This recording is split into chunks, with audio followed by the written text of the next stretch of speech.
እንዲያውም ቅዱስ ጳውሎስ ምንድነው የሚለው? ለእግዚአብሔር ብላችሁ ለጠማማም ቢሆን ታዘዙ። እስቲ በሉ ለእግዚአብሔር ብላችሁ በሉ። ለምንም ቢሆን ታዘዙ። ለጥመቱ አንታዘዝም፣ ለጠማማው ነው የምንታዘዝ። ለጠማማው እንታዘዛለን፣ ጠማማነቱን አንቀበልም። ለጠማማ ሰውም ቢሆን ታዘዙ። ለጠማማ ሰው ስትታዘዙ ከመዘለ እግዚእነ ለክርስቶስ እንደምትታዘዙ ቁጠሩት። መታዘዛችሁ ምን ያደርጋችኋል? ያከብራችኋል። አንድ አባ ዳንኤል የሚባል የተከበረ አባት ነበረ። ስሙ የተጠራ መነኩሴ፣ ተአምርን የሚያደርግ በገድል ተቀጥቅጦ የኖረ ኃይለ እግዚአብሔር ያደረበት ነበር። ኋላ አንድ ወንበዴ እናቶች ገዳም አባ ዳንኤል ነይ ብዬ ልሂድ አለ። ሽፍታው ሄደና አንኳኳ። ማን? አባ ዳንኤል። ከፈቱልን። አያውቁትም አባ ዳንኤል። ኧረ አባ ዳንኤል መጣ ብለው እግሩን አጠቡት። እግሩን አጠቡና ምን አደረጉት? ልብስ ለብሷል፣ ቀሚስ አድርጓል። አይገርም? መጽሐፍ ለዚህ እኮ ነው ከሽፍታ ይልቅ ወይባ የለበሰ መነኩሴን ፍራ የሚለው ማለት ነው። ምክንያቱም ሽፍታ አገሩ ይታወቃል፣ በወታደር ይያዛል። መነኩሴ ግን ዳባ ስለለበሰ ሽፍትነቱን የሚያውቅበት የለም ማለት ነው። ስለዚህ ፍራ አለ። ኋላ ምን አደረገ? ደግሞ እንደዚህ ስላችሁ ጊዜ መነኩሴ ሽፍታ ነው በሉ፣ እንደ ጭልፊት እየሞጨለፋችሁ ማለት ነው። ምን አደረገ? ከዛስ ምን አደረገ? ሄድና ለብሷል ቀሚስ አባ ዳንኤል መጣ ብለው አጠቡት። አጠቡና አንዲት የታመመች መነኩሴት ነበረች። እጣቢውን ሲደፉበት ተነሳች፣ ተፈውሳ ማለት።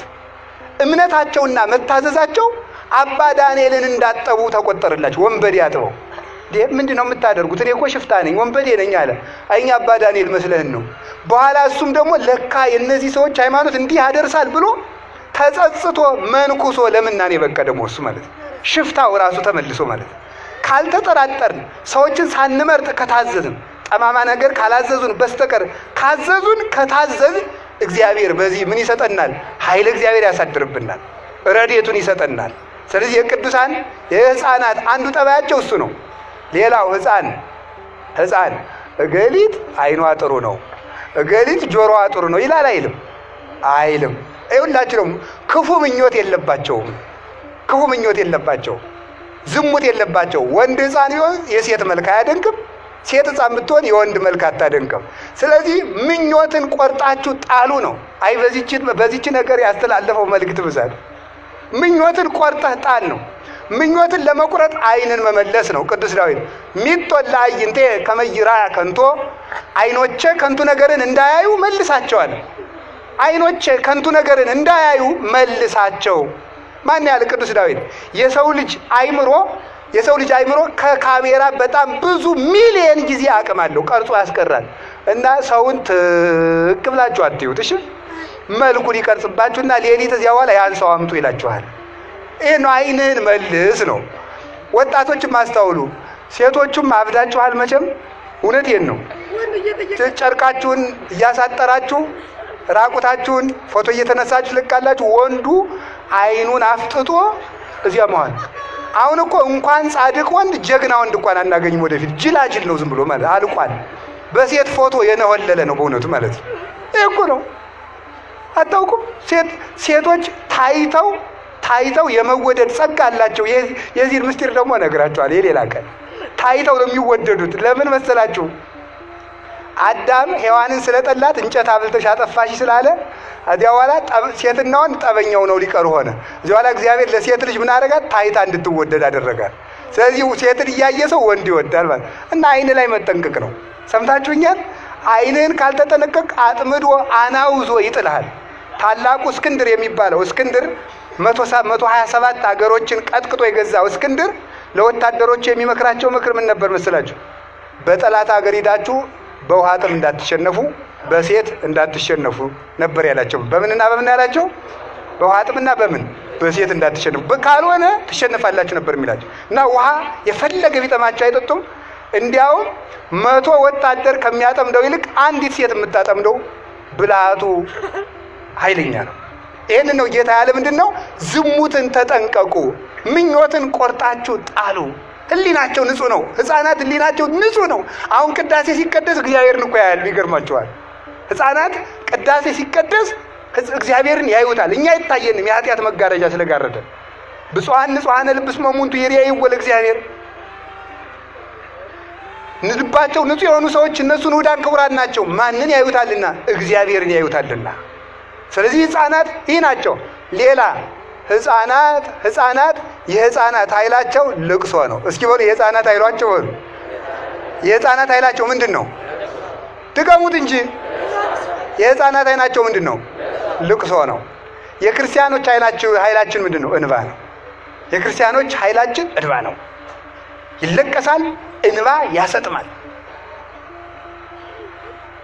ብረት፣ እሳት ወይም ደግሞ ሌላ ነገር የማይቀደውን ሰማይ ቀዶ የሚወጣ እንባ ነው። እስራኤላውያን 215 ዓመት በግብፅ ባርነት ሲኖሩ ፒራሚድ እያሰሩ ሲያሰቃዩአቸው ዱባ እያበሉ የማይጠቀሙበትን ጡብ ሊቃውንቱ እንዴት ተርጉመውታል? ዛሬ ግብፅ የምትኮራበትን ፒራሚድ የሰሩት ግብፃውያን ናቸው። ያንን ከዚያ ፒራሚድ ግን ግብፃውያን እስራኤላውያን አይጠቀሙም።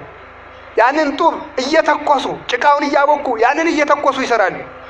እነዚህ የማይጠቅማቸውን የኃጢአት ግንብ የሚሰሩ የምዕመናን ምሳሌ ነው ይላሉ ሊቃውንቱ። ከዚያ በኋላ ምን አደረጉ? ነፍሰ ጡሮችን ሁሉ ጭቃ አብኩ ይሏቸዋል። አንዲቱ ስትረግጥ ምጡ አመጣ እዚያው ላይ። ኧረ ምጥ ደረሰ ስትል እዚያው ላይ ውለጂው፣ የሰው ደም ጭቃውን ያጠነክረዋል እንጂ ምን ይላል ብለሽ ነው አሏት። እንዲህ አለ ጭክና በእውነቱ ማለት ነው። በእኛ ዘመንስ ይህ አልተሰራም ብላችሁ ምን ያላደረግነው ኃጢአት አለ? የቀረን ነገር እኮ የለም በእውነቱ።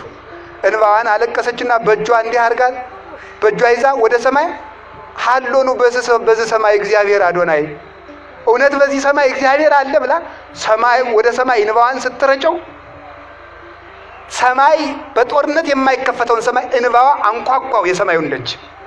እግዚአብሔር የምሕረት በሩን ከፈተ። ወንድማቸውን ሽጠው ዮሴፍን ለግብፅ ባርነት ሽጠው እነሱ 215 ዓመት የተገዙበትን የባርነት ቀንበር በአንዲት ሴት እንባ ተሰበረ። ከዚያ በኋላ ሙሴን ያህል ሰው አስነሳ። ክንደ ብርቱን ሙሴን ያለ ሰረገላ ተዋግቶ እግዚአብሔርን ይዞ በጽኒት ወበመዝራይት ልዕልት እስራኤላውያንን ከግብፅ ባርነት ፈልቅቆ ፈርዖንን ከነሰረገላው አስጥሞ ይዟቸው ወጣ። ሕፃናት ኃይላቸው እንባ ነው። እኛም ማልቀስ አለብን። እውነቱ ማለት አላችሁ። አሁን ሰው እኮ አያለቅስም። ታለቅሳላችሁ? እንዲያውም ማን ነው በቀደም ሲነግረኝ የአዲስ አበባ ሰው እዚህም ጎንደር ይኖራል። ባለሀብቶቹ ዘመድ ያልሆነውን ዳ ከፍለው ማስለቀስ ጀምረዋል አሉ። ዘመድ ሲሞት እንዲሁ እኮ አይድረስ እኮ ነው በእውነቱ ማለት ማስለቀስ፣ እዚያ ተሰብስቦ ማስለቀስ ማለት እናቴ እያለ ማልቀስ። እናቱ አይደለችም፣ አክስቱም አይደለችም። እንዲያውም ሰውየው የሚያለቅሰው ወይኔ ለሳንቲም ብዬ እንዲህ ላልቅስ ብሎ እያለቀሰ ይሆናል ሰውየው ማለት። ሰው ደግሞ ለዚህ ጉዳይ አለቀሰ እያለ ሊያለቅስ ይችላል ማለት። ለምንድን ነው ግን እንዲህ ልባችን የደነደነው? አሁን ክርስቶስ ሞተ ቢሉ ሰው አያለቅስ? ኃጢአቱ አያስለቅሰው?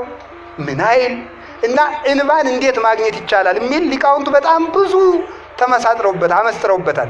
እንባ የሚገኘው መጀመሪያ ራስን ማየት ሲቻል ነው ይላል። ማንን ማየት ሲቻል? እስቲ በሞቴ ሰሞኑን እስከ ልደት አንድ ቀን ለ1 ሰዓት ወይም ለ2 ሰዓት ቁጭ በሉና ወረቀትና እስክሪብቶ የያዛችሁ እኔ ምናይ ማን ብላችሁ ጻፉ። ሌብነቱንም ታውቁታላችሁ፣ ዝሙቱንም እንደው እኔ ማን ብላችሁ ኃጢአታችሁን በሙሉ ዘርዝሩት፣ ጻፉት። እኔ ነግሬያችኋለሁ እንዳትረሱት። ኋላ ደግሞ እግዚአብሔር ምን አደረገልኝ ብላችሁ ደግሞ ጻፉት። የዚያን ጊዜ እንባ ማግኘት እንችላለን ማለት ነው። አሁን እንባ የለም። ቢለቀስ ግን እግዚአብሔር ለሀገር ሰላም ያመጣል፣ መፍትሄም ያመጣል፣ አንድነትም ይመጣል። 600,000 የእስራኤል ሕዝብ የወጣ በአንዲት ሴት እንባ ነው። ማልቀስ ከተቻለ ይህን ማምጣት ይቻላል። ሰዋውን ደንድኗል። ከቃሉ ጋር ናችሁ። እግዚአብሔር ከሁላችን ጋር ይሁን። ሌላ ሕፃን የእናት አባቱ ጥገኛ ነው። እስኪ በሉ ሕፃን በሉ። የማን ጥገኛ ነው? የእናት አባቱ ጥገኛ ነው። ምን ማለት ይመስላል? ያለ እናት አባቱ ሕይወት የለውም፣ ሕፃን ነው። አንተም ከእግዚአብሔር ተጠጋ ማለት ነው። ከእግዚአብሔር ተጠጋ፣ እግዚአብሔርን አትልቀቅ ማለት ነው። እግዚአብሔርን አትልቀቅ። እግዚአብሔር መጠጊያ፣ አምባ፣ ቅጽር ነው። እግዚአብሔር ያልተጠጋ ሰው አውሬ ይበለዋል። እግዚአብሔርን አለመልቀቅ ማለት ነው ከስጋው ከደሙ አለመራቅ፣ ጸሎት አለማቋረጥ። ማንኛችሁም ማለት ሁላችሁም እግዚአብሔር የማይሰማው ፍጥረት የለም በእውነቱ ማለት እግዚአብሔር የማይሰማው ፍጥረት የለም። ስለዚህ በየቦታው በየቦታው የምንሞት ለምንድን ነው ካላችሁኝ ከእግዚአብሔር ጥግነት ከእግዚአብሔር አለትነት ስለምንወጣ ነው። ወታደሮቹ ምሽግ ይዘው የሚዋጉ ለምን ይመስላችኋል? ጥግ እንዲሆናቸው በጀርባ የሚመጣው እንዳይመታቸው አይደለም? እኛ የማናውቀው ዲያብሎስ እንዳይወጋን ከእግዚአብሔር መጠጋት አለብን። ከእግዚአብሔር የተጠጋ ሰው ማን ይላል? ዲያብሎስ የትኛውንም ያህል ጦር ቢወረውር መውጋት አይችልም። ለዚህ ነው ዮሐንስ አፈወርቅ ዲያብሎስ ተኮሰ፣ ጥይቱን ጨረሰ፣ ዝናሩን አራገፈ፣ ቤተ ክርስቲያንን ግን ማጥፋት አልቻለም ብሎ የተነገረው። ስለዚህ ከእግዚአብሔር መጠጋት ማለት አቅምን ማወቅ፣ ከቤተ ክርስቲያን መጠጋት። እንዲያው ቤተ ክርስቲያን ሳይመጡ መዋል እኔ ለራሴ እበቃለሁ ማለት ነው። ሳይጸልዩ መዋል ቀኑን እኔ በሰላም የመኖር ስልጣን አለኝ፣ እግዚአብሔር አታስፈልገኝም ማለት ነው። ማታ ሳይጸልዩ ማደር ሌሊቱን እኔ ራሴ እበቃዋለሁ፣ ለሌሊቱ ጥበቃ አንተ አታስፈልገኝም ማለት ነው። ሲበሉ አለመጸለይ ምግቡ ጤና እንዲሆነኝ ራሴ ማድረግ እችላለሁ፣ አትባርከው ማለት ነው። ያለን ሳይጸልዩ ማግባት ትዳሩን እኔ ራሴ እበቃዋለሁ፣ ግድ የለም እግዚአብሔር አትምጣብኝ ቤቴ ማለት ነው። ይህ እኮ ነው በእውነቱ። እግዚአብሔርን ጥግ ያደረሰው ሰው ግን ያልፋል። እንዲያውም እኮ በዱዲያኖስ ዘመነ መንግስት የዱዲያኖስ ኃያላን የሆኑ ክርስቲያኖችን ድንጋይ እየወረወሩ ሲመቷቸው ወይ ክርስቶስን መርጣችሁ ሙቱ ወይ ደግሞ ክዳችሁት ደግሞ ምን አለ ሕይወትን ምረጡ አሏቸው። መርጠን ጨርሰናል፣ ክርስቶስን መርጠናል አሏቸው። እንግዲያስ ብሎ ድንጋይ ሲወረውሯቸው ለነሱ የሚወረውሩት ድንጋይ የዱዲያኖስን ታዛዦች እየተመለሰ ይመታቸው ነበር። ማን ነው ሁሉ የሚያደርግ? እግዚአብሔር ነው። የእግዚአብሔር ጥገኛ ለመሆን ያብቃን። እግዚአብሔር ተጠግተን ለመኖር ያብቃን። ሕፃን ልጅ ማንም ያስብለት? እስኪ ንገሩኝ፣ በሉ ንገሩኝ። ለእኛ የሚያስብልን ማን ነው? እግዚአብሔር ያስብልናል። አትጨነቁ። አሁን ስንጸልይ ሁሉ ጸሎቱ በሙሉ የሚያልቀው በጭንቀት ነው፣ በጭንቀት። ለዚህ ነው የሰኞ ውዳሴ ማርያም ደርሰን ዮሐንስ ወንጌል ደርሰን የምናገኘው። ለምን? ጸሎቱ ውስጥ በጣም ብዙ ጉዳይ አለ። የዛሬ ሳምንት ምንድን ነው መሆን? ለገሌ የምከፍለው ብር ምንድን ነው? ወደፊት የምኖር ከየት ነው? ከማን ጋር ልኖር ይችላለሁ? እገሌ በቀደም ተከናንሞኝ ደምን ሆኖ ነው? ጸሎት ላይ ነው ሁሉ ሪፖርት የሚቀርበው ማለት ነው። ለምንድን ነው ስትሉ እግዚአብሔር ያስብልኛል ስለማንል። እስኪ በሉ እግዚአብሔር ያስብልኛል በሉ።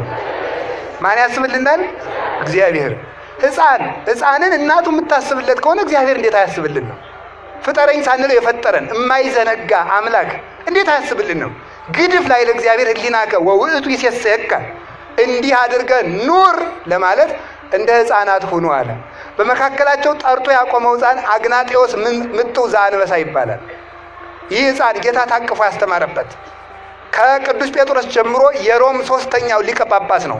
ጌታ ታቅፎ ያስተማረበት አግናጤዎስ በዚህ በሮም አደባባይ ላይ ክርስቶስን ካልካድክ ለተራቡ አንበሶች ወሩረን እንጥልሃለን ብለውት ነበረ።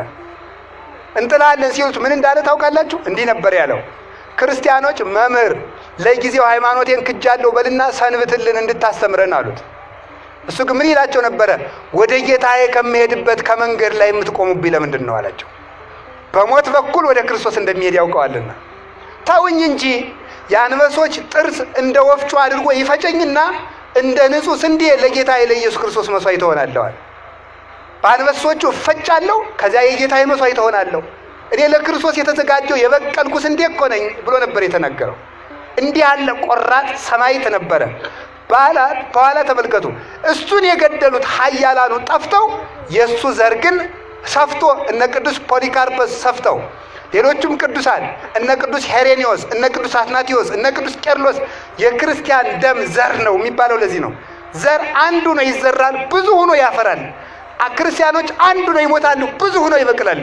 አግናጤዎስ ብቻውን ሞቶ ብዙ ሊቃውንትን አፈራ። እንዲህ እንደሱ ቆራጥና ሰማዕት የምትሆኑ ሃይማኖተኛ ካልሆናችሁ ለማለት ነበር። ንጹሕ ሰው ነበር። ማን? ቅዱስ አግናጤዎስ። የቅዱስ አግናጤዎስ በረከት ይደርብን። አርያ ምንድን ነው? እንደ ቅዱስ አግናጤዎስ ያለውን የትሕትናን፣ በእግዚአብሔር የማመንን፣ የእውነተኛነትን፣ ከዝሙት ንጹሕ የመሆንን፣ ራስን አቅልሎና ሰውነትን ገዝቶ የመኖርን አኗኗር ካልተቀበላችሁት የኔ ልትሆኑ አትችሉም።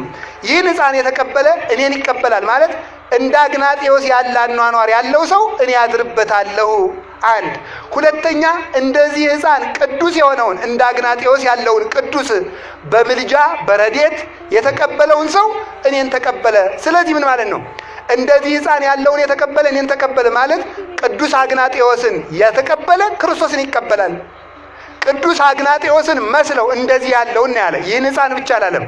ቅዱስ አግናጤዎስን መስለው የተወለዱ ቅዱሳንን ሁሉ የተቀበለ እኔን ይቀበላል። እንግዲያውስ በቅድስና የተወለዱ ሕፃናትን ቅድስና ማክበር፣ ምልጃቸውን ማመን፣ በስማቸው መማፀን ክርስቶስን መቀበል ነው። ከነዚህም አንዱ አቡነ ተክለ ሃይማኖት ይባላሉ ለማለት ነው። የሁሉ ዙሪያ ከነዚህ አንዱ አቡነ ተክለ ሃይማኖት ናቸው። ዛሬ ልደታቸው ነው። ለምንድን ነው የምናከብረው? ሕፃን የእሳቸው ልደት ለምን እናከብራለን? እንደዚህ ያለውን ሕፃን የተቀበለ እኔን ይቀበላል ብሏል።